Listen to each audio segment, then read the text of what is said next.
Oh, good evening. So, our today's topic is National Lake Conservation Plan, which is also termed as NLCP.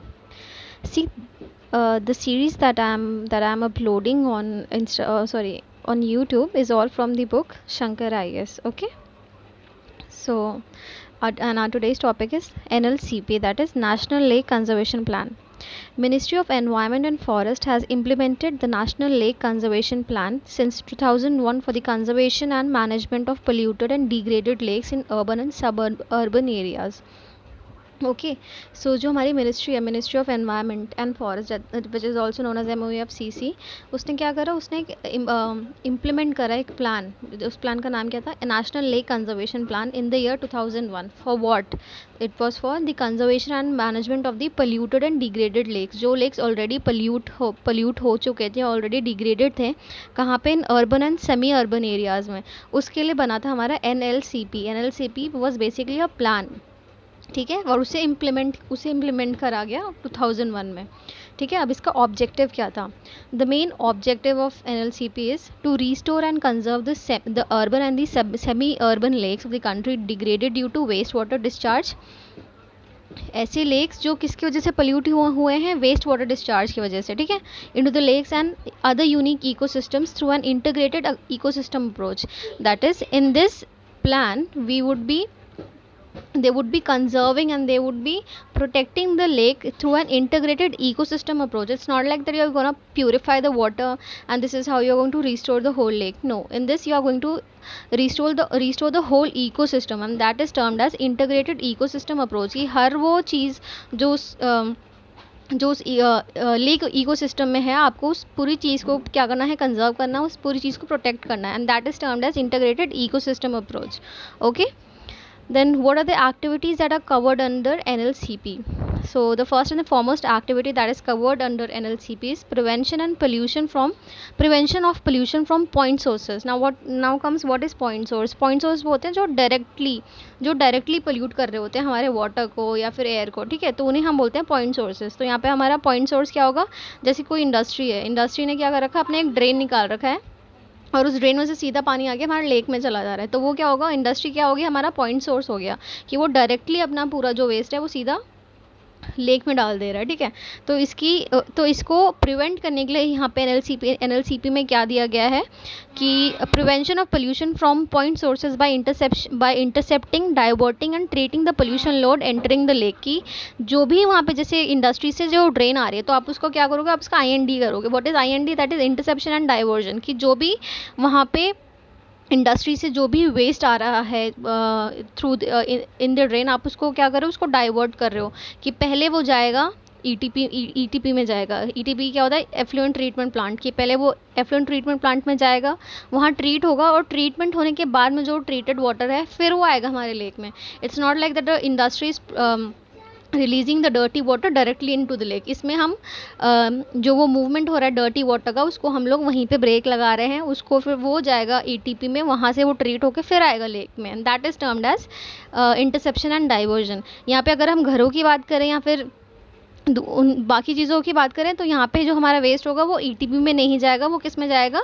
वो हमारा STP में जाएगा, क्योंकि वहाँ से सीवेज आ रहा है. ओके, तो सीवेज वाला जो ट्रीट होगा वो कहाँ ट्रीट होगा? STPs में, that is your sewage treatment plant. और इंडस्ट्री से जो एफ्लुएंट आ रहा होगा वो आपका ट्रीट होगा ETP में, that is your effluent treatment plant. And this is termed as interception and diversion and treating the pollution load entering the lake.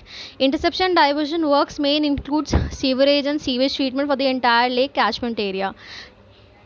अब पूरा एंटायर लेक कैचमेंट एरिया की बात करते हैं तो उसमें पूरी चीज़ आती है. ये नहीं है कि सिर्फ आपका लेक ही है, वहाँ पे जो भी घर होंगे जो उसको सराउंड कर रहे होंगे लेक को, जो भी इंडस्ट्रीज़ होंगी उस एरिया में, ठीक है, वो सारे क्या आते हैं? हमारे कैचमेंट एरिया में आते हैं. ओके, अब ये कैसे होगा? One, that is in situ measures of lake cleaning. What are in situ measures? In situ measures are the measures जो हम ऑन साइट ही कर सकते हैं. मतलब उसके लिए हमें अपने लेक को उठा के कहीं और नहीं ले जाना पड़ेगा. It's like you do the treatment on the site.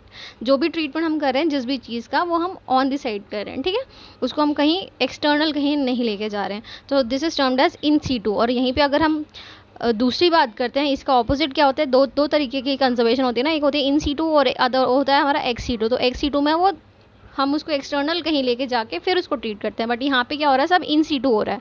In situ measures of lake cleaning such as desilting, deweeding, bioremediation, aeration, biomanipulation, nutrient reduction, withdrawal of anoxic hypolimnion ion constructed wetland approach or any other successfully tested eco technologies etc depending upon the site conditions।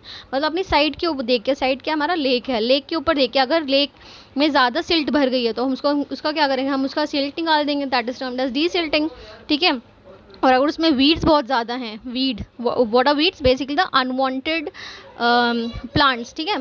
तो अगर वो होंगे, weeds होंगे, तो हम उसका deweeding कर देंगे। Bioremediation is we'll put with the help of microorganisms we'll try to treat the lake, that is termed as bioremediation. और यहाँ पे अगर हम प्लांट्स का यूज़ कर लेते हैं so that will be termed as phytoremediation. ठीक है। फिर आता है aeration, that with the help of air हम क्या उसमें ज़्यादा एयर पंप इन कर देंगे, तो उसकी वजह से क्या होगा, जो डीओ टर्बुलेंस क्रिएट होगा, उसकी वजह से हमारी डीओ बढ़ेगी, डीओ बढ़ेगी तो ऑब्वियसली जो भी सारी माइक्रो ऑर्गेनिजम्स और जो भी एक्वेटिक ऑर्गेनिजम्स है सबकी एक्टिविटी बढ़ेगी। तो जो भी मतलब वो जो पूरा हमारा लेक इकोसिस्टम है वो फिर से रिवाइव हो जाएगा। ठीक है। बायोमैनिपुलेशन, न्यूट्रेंट रिडक्शन, न्यूट्रेंट मतलब अगर कोई भी लेक होता है, अगर उसमें ज़्यादा न्यूट्रेंट हो जाता है तो वो क्या होता है, वो धीरे धीरे यूट्रोफिक होने लगता है। तो हमें उसका जो न्यूट्रेंट होना चाहिए वो भी एक बैलेंस्ड वे में होना चाहिए, not that much also and not too less also. ठीक है। तो वील ट्राई कि इसका हम न्यूट्रेंट का रिडक्शन करें। Then is withdrawal of anoxic hypolimnion ion constructed wetland approaches. ये सारी अप्रोचेस आएंगी आपकी किसमें, इन सीटू मेजर्स में। ठीक है। Now comes catchment area treatment which may include afforestation, stormwater drainage, silt traps etc. ठीक है। strengthening of bund, lake fencing, shoreline development etc. then comes lakefront eco development including public interface. आपने basically देखा होगा कि बहुत सारे lakes हैं India में जहाँ का जो लेक फ्रंट है वो बहुत ज़्यादा डेवलप्ड हो गया। और इसकी वजह से क्या होता है कि तो जो वहाँ की पब्लिक होती है that becomes aware that you have to conserve your lake and you have to protect it. और वहाँ पे आपको कूड़ा कचरा नहीं फेंकना है, वहाँ पे आपको पल्यूट नहीं करना है। तो बेसिकली लेक फ्रंट डेवलपमेंट में क्या होता है कि एक तरीके से हमारा जो लेक होता है वो प्रोटेक्ट हो जाता है, और दूसरी चीज़ कि वो सीनिक ब्यूटी को भी बढ़ा देता है, मतलब उस एरिया की ब्यूटी को भी बढ़ा देता है। ठीक है। Then is solid waste management and provision of dhobi ghats is generally not covered under NLCP. ये दोनों चीज़ें एनएलसीपी के अंडर कवर्ड नहीं है। Then is prevention of pollution from non point sources by providing low cost sanitisation, public awareness and public participation, capacity building, training and research in the area of lake conservation. Then is any other activity depending upon the location specific requirements. ठीक है। तो ये सारे points आपके covered हैं, किसमें activities हैं जो सारी एनएलसीपी के अंदर आएंगी। ओके। तो आपको बेसिकली इसमें याद क्या रखना है कि नेशनल लेक कंजर्वेशन प्लान किसने इम्प्लीमेंट करा था, that is your MUFCC, ministry of environment forest and climate change. ठीक है। कब करा था, 2001 में। और इनका एम क्या था, इनका ऑब्जेक्टिव क्या था, conservation and management of the polluted lakes, polluted and degraded lakes. ठीक है। कहाँ पे, urban and semi urban areas में। और जो इनकी एक्टिविटीज़ हैं, जस्ट गो थ्रू इट, एक बार पढ़ेंगे तो it will be more than enough, and keep making your notes and study well. Thank you.